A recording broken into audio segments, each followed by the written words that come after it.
Hello there, welcome to the PlugBox Podcast, where we discuss all things EV and renewables and generally have a damn good chinwag. Anyway, on with the show. Good evening. Hello there. Good evening. How are you? Oh, another splendid day. Episode 6 of the PlugBox Podcast. Oh, you see, the numbers are getting so high now, I'm struggling to remember where we're up to. Nearly 6, double digits. How are we going to celebrate that? Episode 10?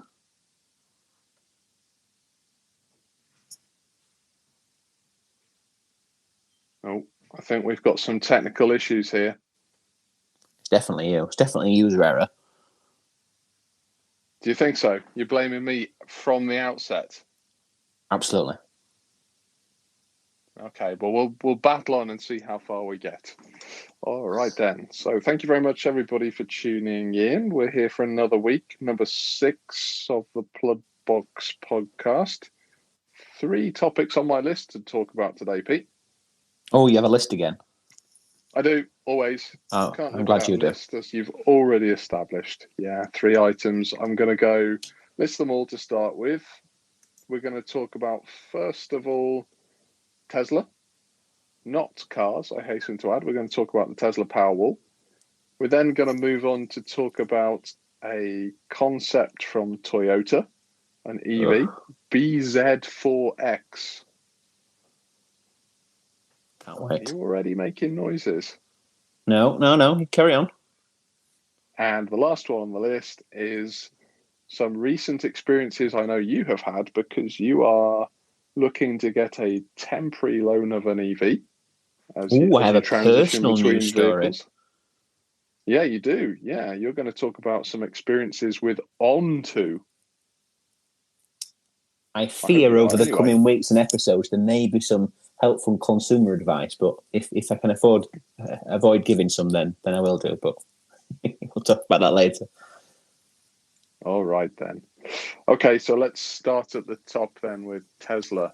So it's a news story that was released very recently, within the last 24 hours or so, shared directly from our friend Mr. Elon Musk, who has said that, and I'm quoting now, starting next week, Tesla solar panels and solar roof will only be sold as an integrated product with Tesla Powerwall battery.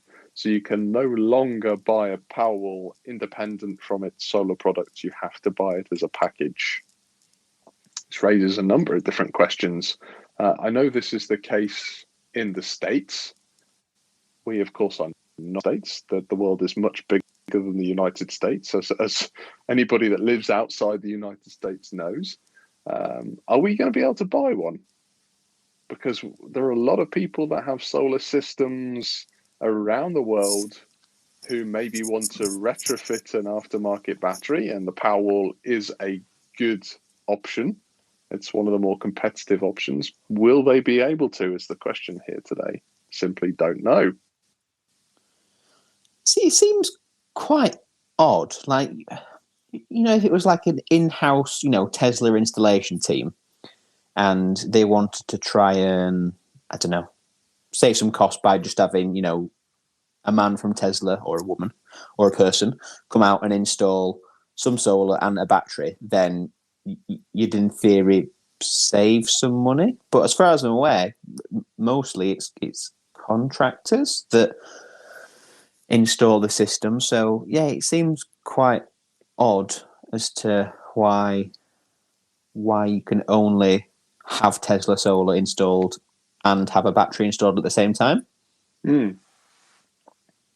I don't know whether they're trying to lock customers into almost an Apple type of ecosystem, whereby you've got all the products and therefore you will only be able to buy and integrate future Tesla products within that system. I simply don't know why they've elected to do this, because surely it will reduce sales. It kind of goes against everything that Tesla has stood for so far in terms of improving the environment. It seems strange to me. Yeah, I get the ecosystem argument if it was Tesla solar roof or roof tiles, which I'm not sure how far they've actually got out into the real world, but I could kind of understand that. But solar panels, as we know and love them today, are, they're almost like white goods. Do you know what I mean? Like, you take them or leave them from any, different manufacturer or source. Like, they just plug into a battery. Do you know what I mean? It's just a DC outlet. Yep. So, yeah, it seems odd. And Tesla, we know, are cell constrained, so maybe some cells have been diverted for vehicle production, or indeed have been diverted for bigger battery pack installations that we're doing. Obviously, we talked about the Apple one in podcasts past, and other such projects, but it just seems strange. It seems to make the barrier of entry higher, which, as you say, is against what Tesla have done previously, or vocalize previously, or constantly. Yeah, I mean, I've been considering solar panels on the roof of my house now for the best part of 2.5 or 3 years. I haven't yet bitten the bullet. I originally thought that if I was to go that direction, it would be pointless without a battery. But I'm actually now of the opinion that I wouldn't get the battery, on the premise that I hope very soon that V2G and integration with vehicles will become more mainstream. I've got a car battery sat outside now that hasn't really done anything now for the best part of 10 or more months. I'd love to have been able to exploit that. But I think that has to come. It will drop the cost of ownership significantly if you can offset some of the price of your home electricity bills. So maybe this type of product will start to become obsolete in years to come. Simply don't know. But Musk has also announced an upcoming software update for the Powerwall as well, which he says will enable upwards of a 50% increase in power, depending, of course, on the production date of the unit. So the current Powerwall is, or can provide, I think, 5 kilowatts of real power, a peak of 7 kilowatts. But that is set to potentially, and I say potentially or probably, go up to 10 kilowatts continuous, so double that peak. So it's becoming an interesting option in the States if people want to continue powering their air conditioning in a power outage scenario. Yeah, absolutely. I mean, TVs, lights, Wi-Fi routers, all the stuff that's just on, for the most part all the time, is basically nothing, especially with most stuff being relatively energy efficient these days. But as you say, some of the bigger appliances, especially, here in the UK, like an immersion heater, or, in the States, an air conditioning unit, you're easily talking 4 or 5 kilowatts.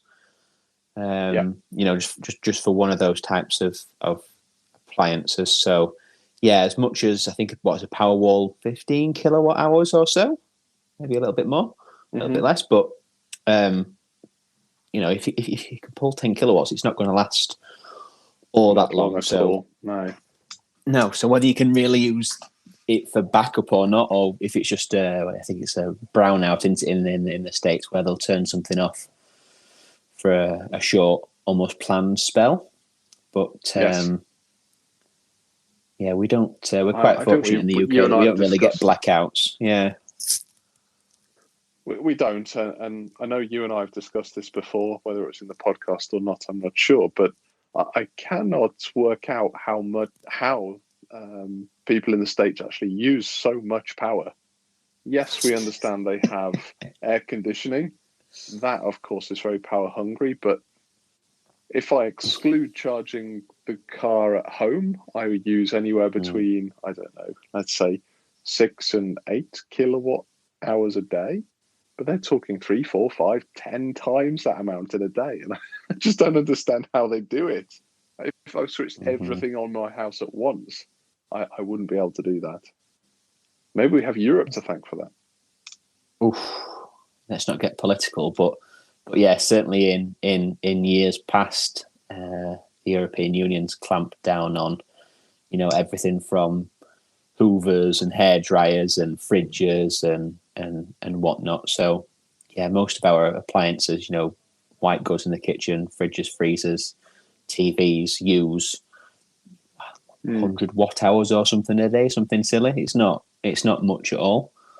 Whereas maybe in the States they're a little bit behind, shall we say, in terms of energy efficiency. And interesting parallel from vehicles, right? Is European vehicles or Asian vehicles will have very small combustion engines in, whereas in the States they'll still be throwing hunking great V8s in because the environmental regs are just behind. And maybe that's similar with electrical appliances as well, as the just not so fastidious yet on environmental regs. But this might be a good segue, Pete, to US announcements.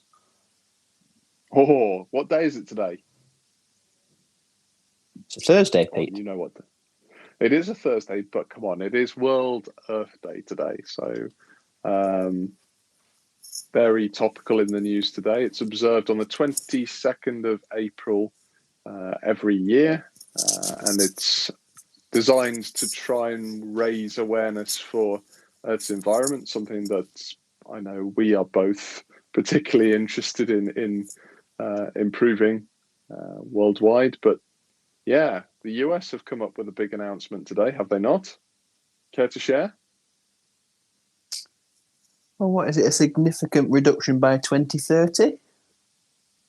Correct. So I'm remembering this from the news now.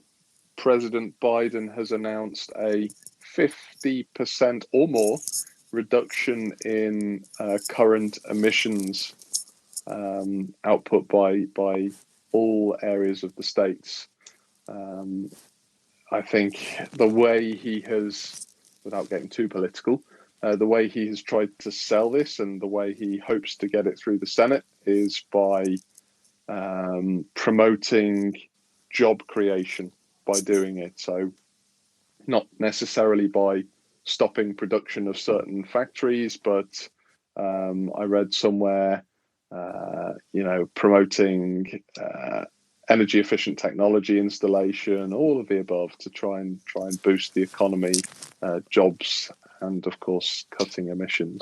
So it's good news, I think. I think the previous president certainly wouldn't have made such an announcement, and even before him, Obama, I think his goal was only half as ambitious as that as President Biden. And it looks like one or two other countries in the world are following suit based on that ambitious direction. Not all, has to be said, but a few, which is good news, I think, for everybody. Yeah, I think there's some pressure on China, right? Because at the minute, China are only committing to 2060. But yeah, maybe to be slightly cynical, it's, they said 50% cut, but 50% from when? If it's 50% from today by 2030. 2005, I heard the date. Yeah, exactly. There you go. So if it was 50% from today, that would mean they'd actually have to find 50% reductions from today. Whereas if the basic comparison, if it's 2005, is,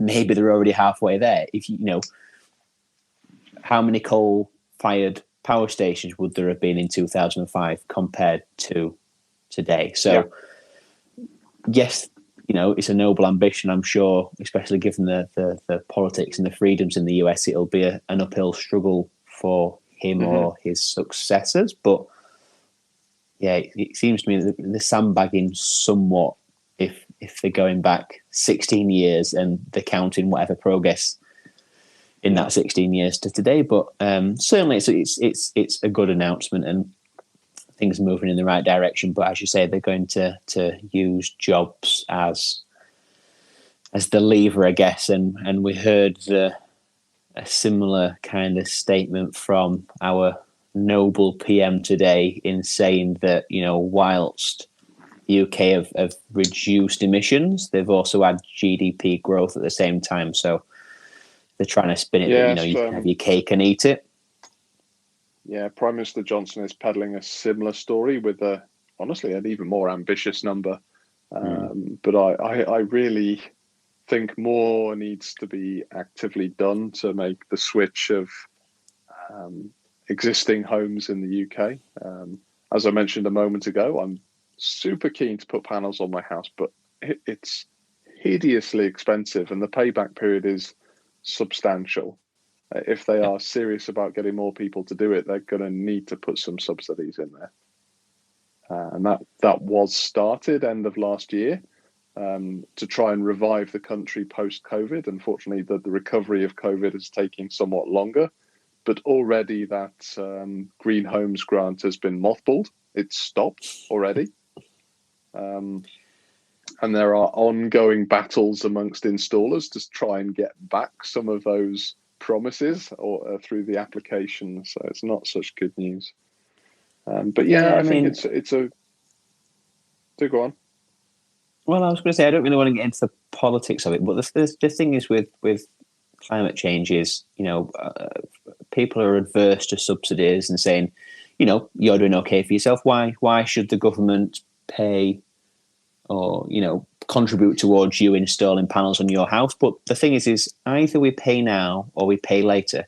If we do nothing now, and the temperature goes up and the climate gets worse and the weather gets worse along with it, then we're going to be paying for all kinds of countermeasures and flood defences and reduction in arable land, mass migration, etc., which is not to have a doom and gloom output, but the key thing is either we pay now or we pay later.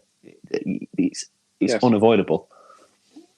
Correct.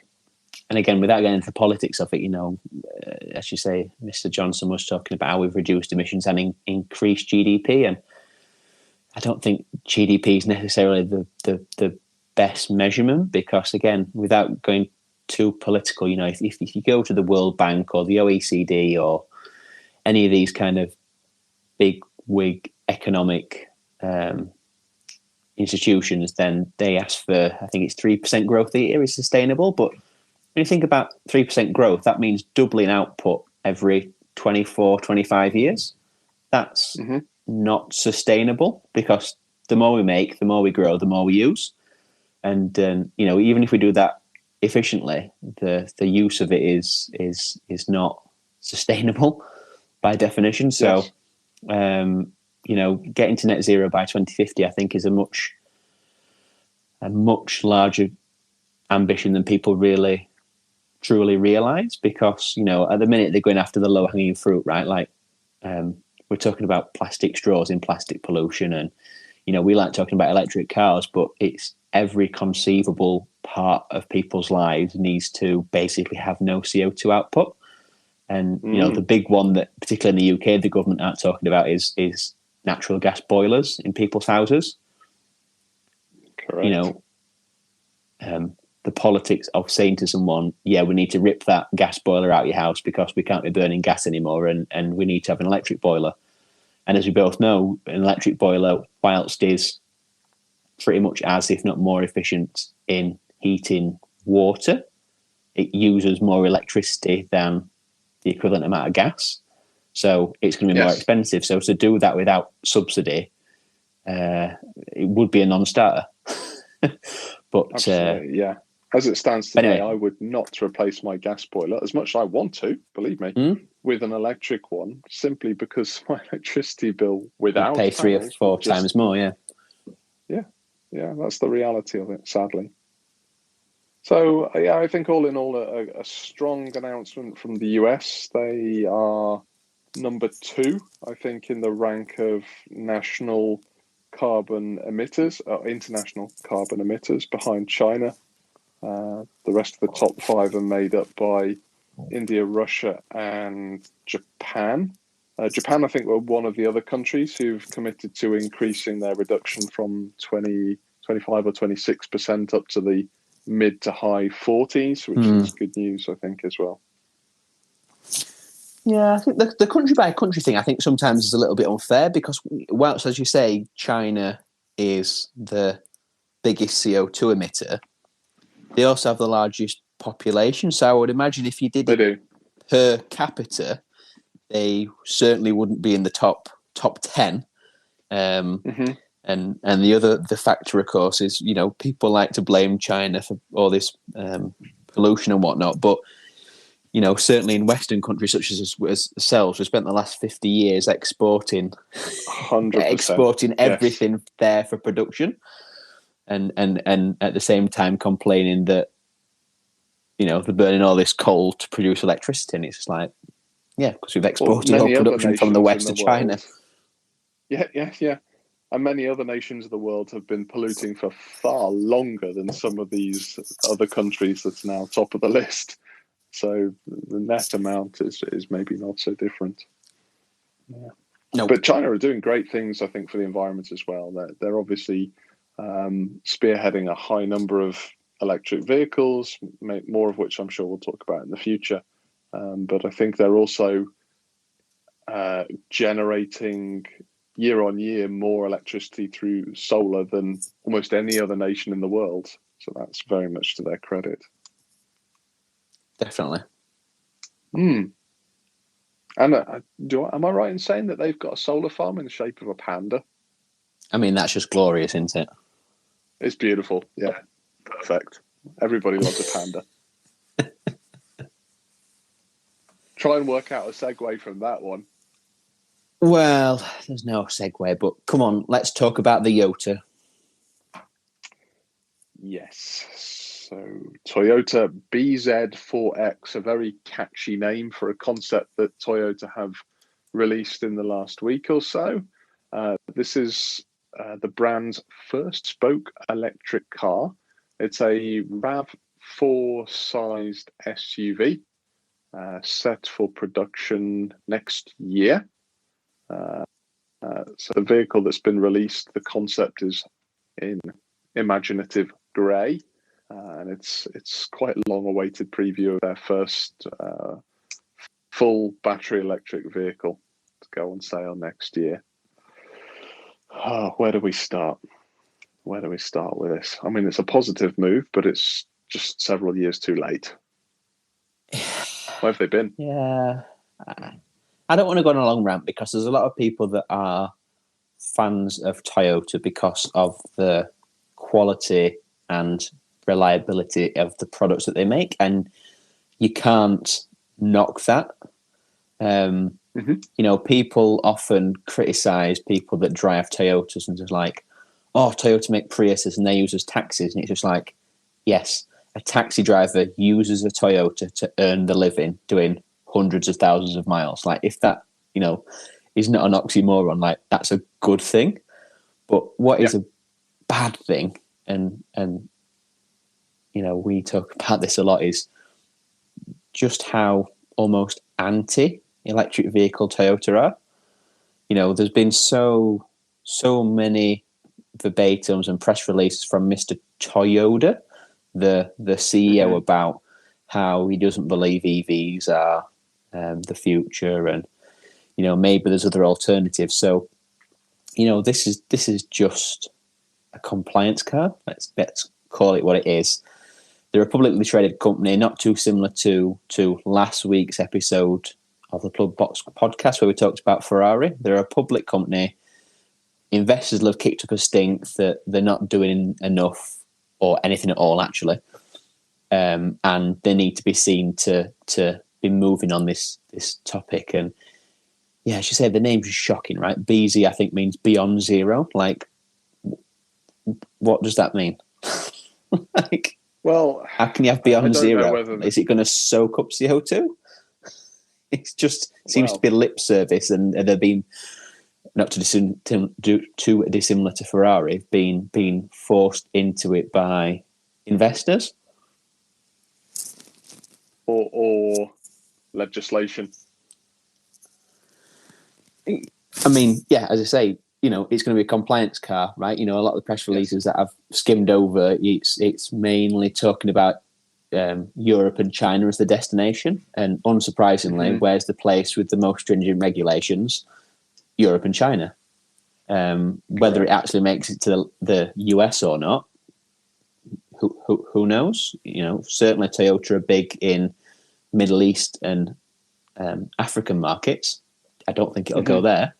So unless they're honestly saying that we're going to make a global EV, then it's just a compliance car. Yeah, interestingly enough, though, the press announcement does say it starts plans for 15 electric vehicles to be unveiled by Toyota by 2025. Well, that's 4 years. That's a lot of cars to release in 4 years. I would have thought we'd be seeing more of them by now in terms of concept, certainly. So, who knows? I think it allows themselves a lot of wiggle room, like GM, of course. I think was it a year, 18 months ago, had this big event in Detroit where they had 9 or 10 concept cars, whether it was a styling book or a prototype car in a room, and said, we're going to release all these cars. And none of them are rolling around on the road yet. So when they say they're going to launch 15 new battery electric vehicles by 2025, does that just mean that they're going to turn up in concept form, or does it mean they're going to be shown at a trade show or a motor show? Or no, it's completely vague, really. Or is it just going to be variants of the same car in different markets? Well, it's a very cynical view, Pete, but I can't disagree with you. Yeah, very plausible indeed. The styling of the vehicle is quite Toyota. We won't get into the opinions of it. It's each to their own. It's got the trademark trending thin headlamps, which is very much a trend at the moment on all OEMs, I think. It's quite angular. I see a yoke steering wheel, which made famous by our friends over in Tesla again. Again, whether that make production or not remains to be seen. Yeah, I don't know. It's quite Lexus, but then it's one brand, isn't it? Pricing? You interested in pricing? Oh, go on. So that it's likely to be priced over 40,000 British pounds. 40,000. Sounds a lot for a Toyota to me. I mean, no word on battery size. For that, I would expect it to be at least 60 kilowatts, if not more. Like, honestly speaking, I just can't see it being that price. Like 40,000 for an EV when you account for 20% VAT included in that price, presumably. To me, it sounds too low. Like the RAV4 PHEV and the, I think, sister car, I think Suzuki have done like a rebadge, the A-Cross or something like that. That's like 45, 46,000. So are they really going to say that they're,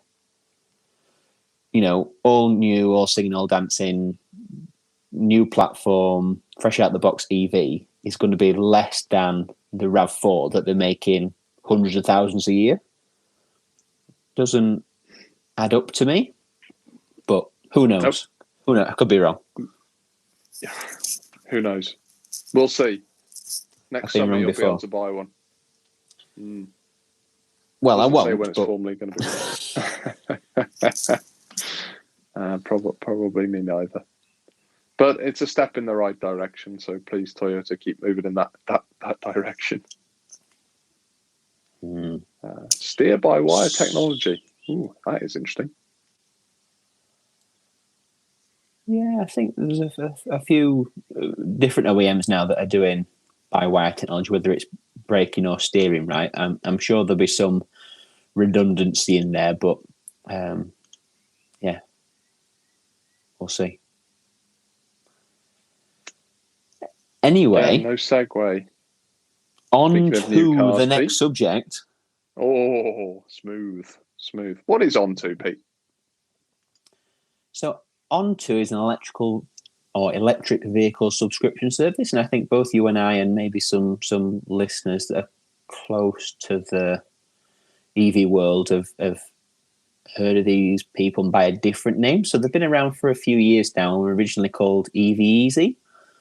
And I think last year had a rebrand to On.2 or Onto for some reason. Same company, different name. Think. Yeah, I don't really get Onto myself, but anywho, yes, due to my own personal situation of changing cars, I'm going to have a gap between one and t'other of maybe a month or two.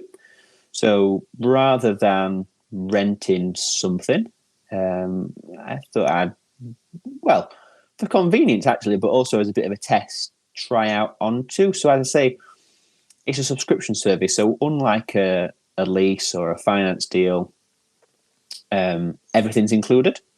So there is some other manufacturers that do this. So I think Porsche have a trial in the US, which is called Porsche Passport in Atlanta, and certainly closer to home in the UK, and I think also in parts of Europe and the US, there is Care by Volvo, where you have this month-to-month subscription, but it's maybe not as inclusive as Onto. So Onto is purely electric vehicles and goes from a Zoe right up to a Jaguar I-Pace and a long-range Tesla Model 3. And I think also e-trons are coming onto the fleet now. But everything is bundled into one payment. So being a fuel Yorkshireman, everything including, well, not fuel, but including electrons. So they throw two RFID cards into the glove box, actually. One for the BP Pulse network, or Polar or Chargemaster as it used to be called, and also the Shell network, which is New Motion. So in my case, I've gone for the Zoe ZE50, which is £399 a month. Yeah. Mm-hmm. And so for £399 a month, you get roadside assistance if the car breaks down, the insurance, which is a big one, obviously the cost of the vehicle, any wear and tear stuff. So most of these cars are generally brand new, surprisingly enough, but any wear and tear items, windscreen wipers, tires, things like that, are also covered. So again, maintenance shouldn't be an issue, but because most of these cars are brand new, but maintenance is included. And as I say, charging. So especially in the UK, the Pulse network and New Motion or Shell Recharge, I think it's called, are very extensive. So you shouldn't have a problem if you wanted to purely just use that rather than charge at home or charge using some other network. So for £399 a month, everything's included. And the two interesting things is there's, unlike a lease or a hire purchase or a PCP, there's no deposit. So it's literally, you pay $399 on, the first day that you collect your car, and that renews every month. And it's if you want to cancel, you can cancel up to kind of 3 or 4 days before the next month, and arrange a collection. So it's actually a very simple and accessible way of experiencing an EV for up to a month. So anybody that might be interested in that transition can get an all-in price of almost any EV on the market here in the UK at the moment. I'm scanning through the website now. There's everything from, as you've opted for, Zoe, E208s, i3s, DS3s, a whole range of different options. It could be a very nice way of... Yes. Yeah. Jaguar I-Pace. I mean, of course, that gets quite expensive, but if you're thinking of investing in such a car or taking out a longer term lease, perhaps it's the right way to go. Experience it for a month to see if it's really worth biting the bullet. Yeah, and it does sound, maybe not so much the Zoe that's, as I say, $399 a month, but when you start getting into some of the bigger or the fancier cars, you are talking £500, £600, £700 a month. The e-tron, I think the I-Pace over £1,000 a month. But actually, if you are looking at that level of car, that is not too dissimilar to a finance payment you would be making every month. And of course, if you don't believe us, please. Insurance on top. Yeah, exactly. We'll go check out the manufacturer configurators. But yeah, as you say, everything's included in it, and there's no deposit, right? Like an I-Pace, if you spec one of those up, I think these are always high spec ones with Onto. So like the HSE, which is the top trim or the top grade for the I-Pace. Throw a few options on, you'll be talking about £1,000 a month PCP payment, but that'll be after some probably 5-figure deposit. Whereas with Onto, there is no deposit and the insurance is included, all that kind of stuff. So I can't say, and you can cheap, just limit to a month. But yeah, exactly. Try it for a month. When you factor in everything else, it makes a lot of sense actually. And you can have it endlessly, in theory. Yeah, and you can also swap cars as well.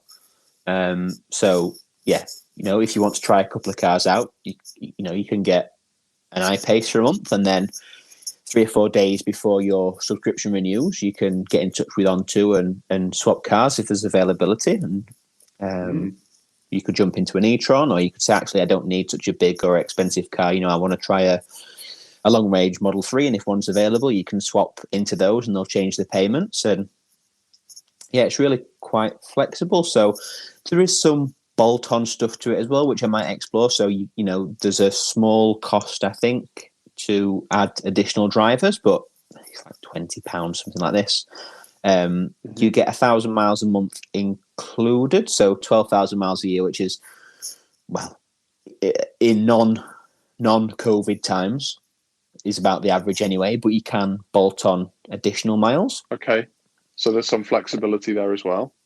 Yeah. So if you're going to be doing more miles, you can, as I say, bolt on more, almost like extra data on your mobile phone contract.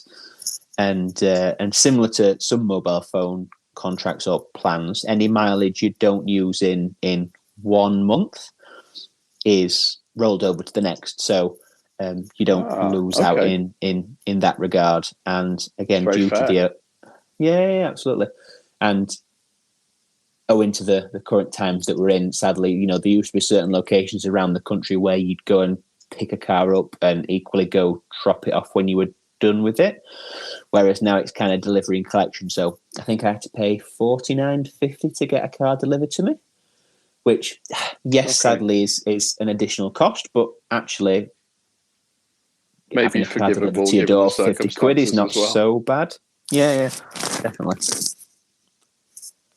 Okay. So when's all this kicking off, Pete? Obviously, it sounds like you've made your choice in your order. When can we expect a full review of the Renault Zoe? Well, I'm not sure about a full review, but I think I get it on the 7th of May. So maybe sometime during May, we can have a segment in a podcast or two where I can talk about the experience of not only the Zoe, but how the Onto app works. Yeah. So stay tuned for that. Yeah, listen in future, and maybe perhaps in the repost of the podcast on YouTube, we'll add the link to the Onto website as well for anybody interested in giving it a go, or at least even investigating it for themselves, because as I say, could be quite an interesting way to truly experience an electric vehicle for a prolonged period of time, over a month or so.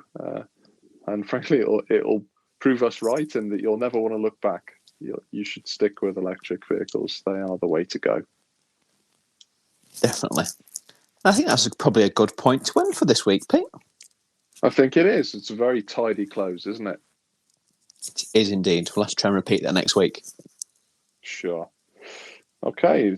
I think all that remains is to thank everybody for listening. We'll post this episode on YouTube, And of course, please do check back through previous episodes. They're all on YouTube. Like and subscribe. It will help us immensely with the YouTube's algorithm.